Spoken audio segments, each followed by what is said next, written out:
Hi, it's James Caicco here in the Century 21 studio. We have a very, very special guest today, Mike Braykovich from Bear Clooney Watches. Mike, now before we get into, I got some questions about watches. We're going to talk about how watches, and maybe you could give us some advice as realtors, what we should be doing, and a little bit of tips and advice on that. I certainly need it.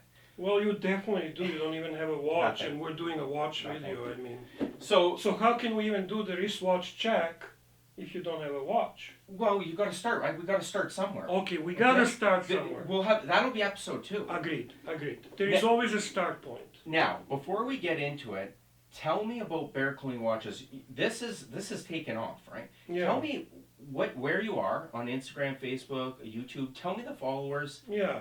Well, okay. So basically, about a year and a half ago, I started the YouTube channel, which is called Bear Clooney Watches. Bear Clooney is actually the name given to me by my son, who thinks that I am kind of like a bear, but also very charming and charismatic as George Clooney.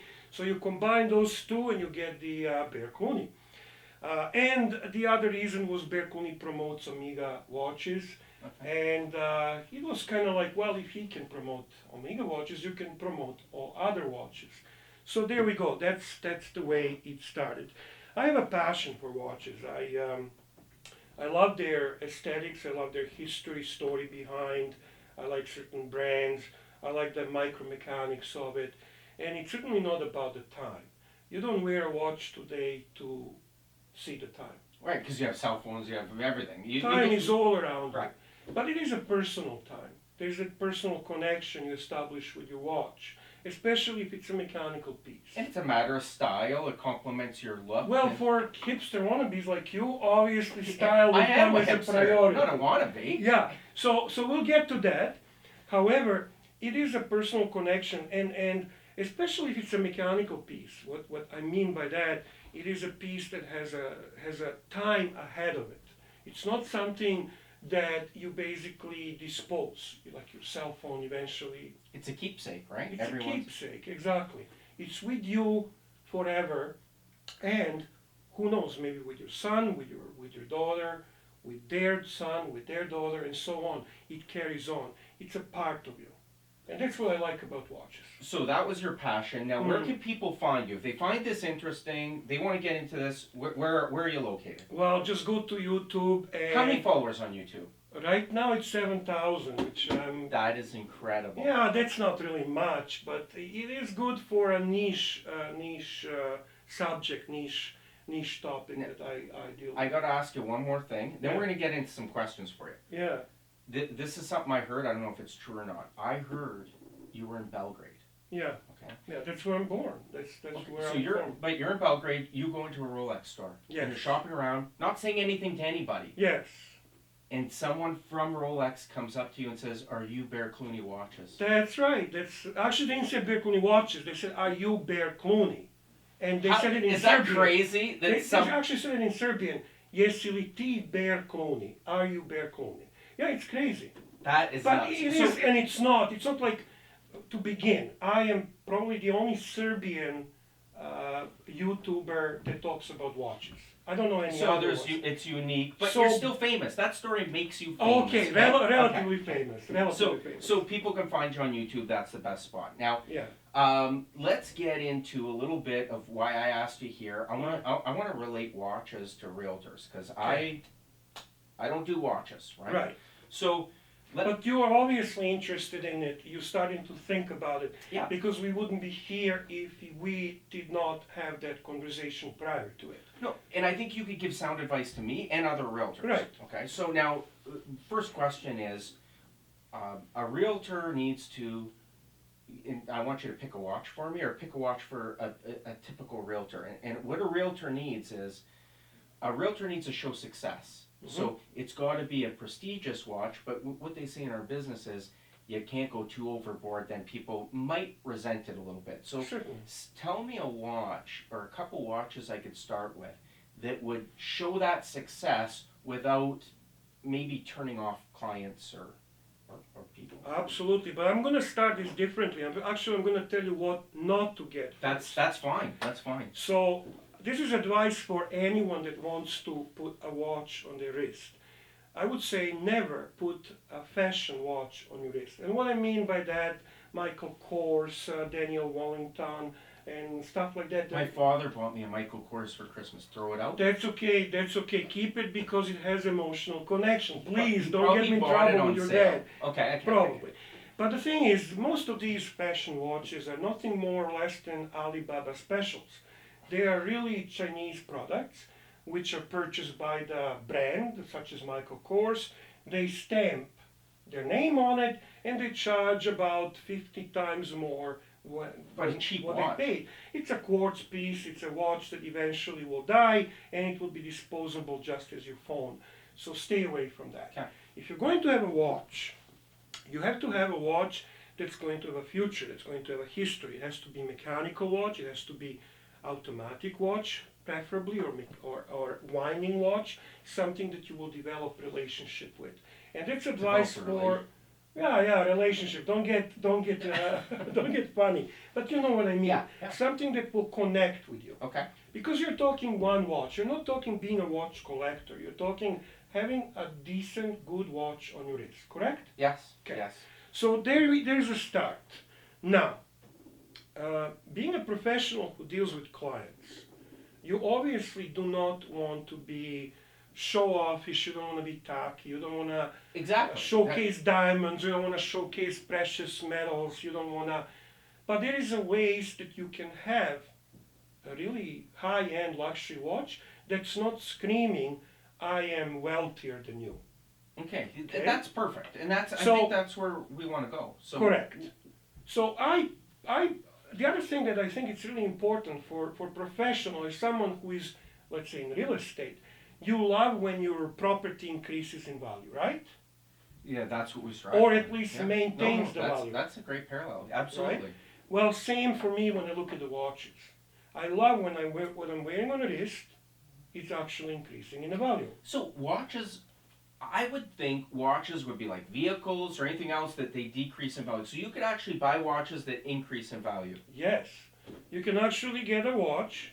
You can get a watch that when you purchase it and you wear it 1, 2, 3 years, they actually increase in the value while you're wearing them and having them on your wrist. Realtors would be totally into that. I can imagine. Yes. Not just realtors, everyone is pretty much into that. Sure. But that's also now important at what price point you're buying it and what brand you're buying. Okay. I tend to recommend 2 brands for value retention. 2 brands. Rolex and Patek Philippe. Those are 2 brands that hold the value. Okay. There's no question about it. Now, there's other good brands that I recommend buying used.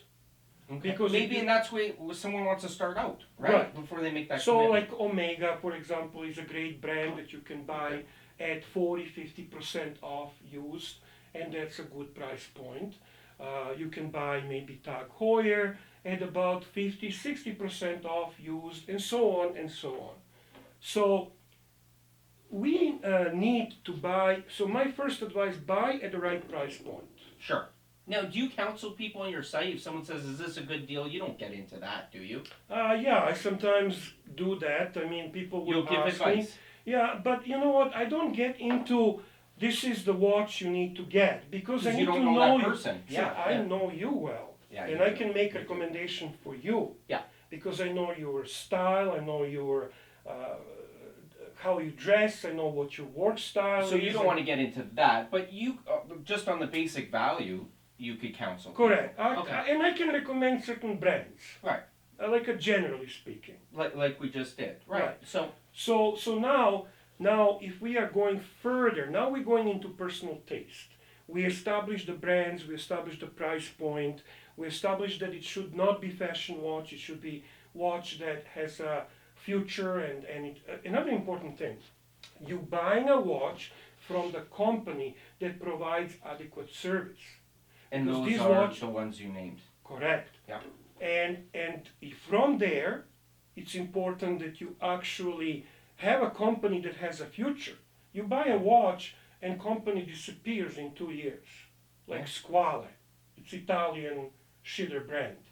You buy the watch, they eventually don't exist.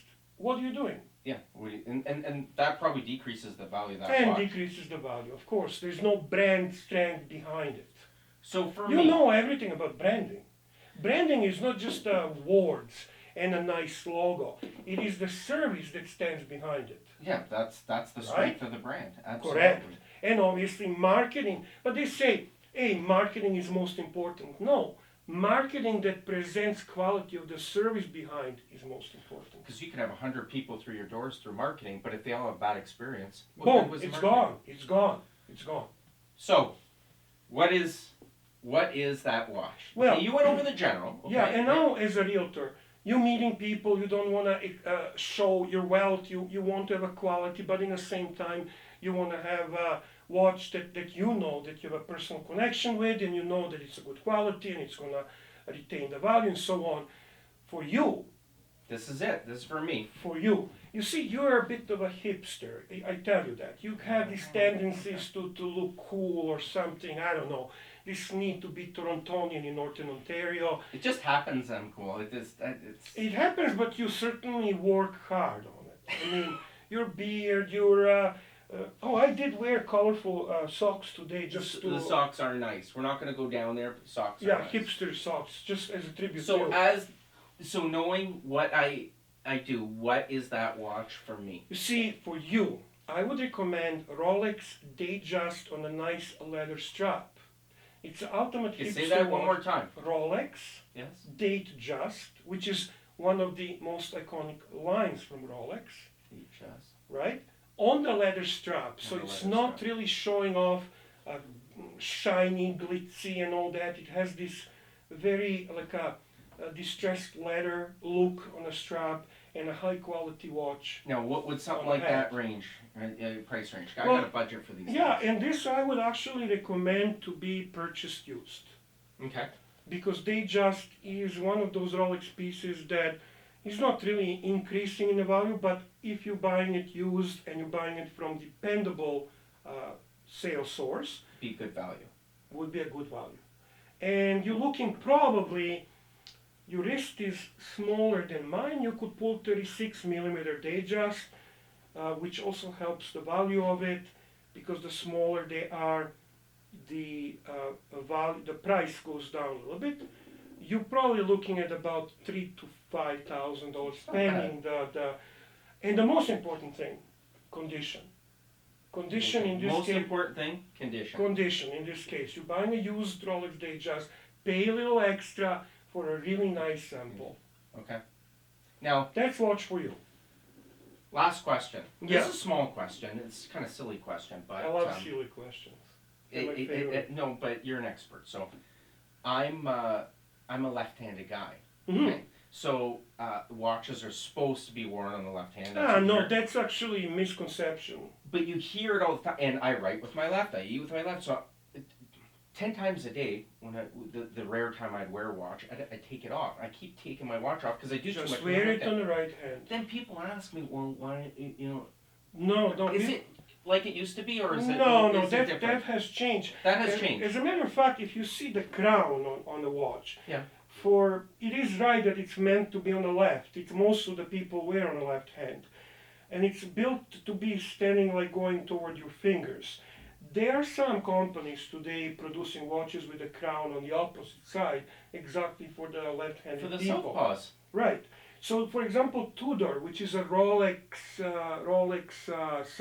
sub brand, they have watches with a crown on the opposite side. That's good news for lefties. Oh yeah, So- lefters are not to be left out in the watch world. They are equal part of it. Okay, so that's As a good matter of news fact, for I me. find it more interesting. Okay. Yeah, Okay. I mean, it will get attention to your watch, not for the wrong reasons, not for being show-offish, but they'll notice your watch, and it will be cool to So- be noticed. I know the watch I'm going to get, I know Yes. the budget, Yeah. and I know the etiquette now. Right. And if anybody wants to find out more information about watches, where do they go? Well, they go to Bear Clooney Watches on YouTube, and there are my contact information, or to my Facebook group, Horology Talk, which has now almost 30,000 members. That So- is crazy. Yeah. But that's not only because of me. It's just because it's so many great people. But the there who are- YouTube is you could be one of the 7,000 followers. Bear Clooney watches. Yeah. Are Watch you from- following me? Yes. Well, I don't do a lot of YouTube. You I'm go on Instagram. You're on and Instagram. Yeah, Facebook. I'm on Instagram as well, and it's the same thing. Bear Okay. Clooney watches. Okay. So thank you, Mike, for My coming pleasure. in. And look for him. Bear Clooney watches. Thank you.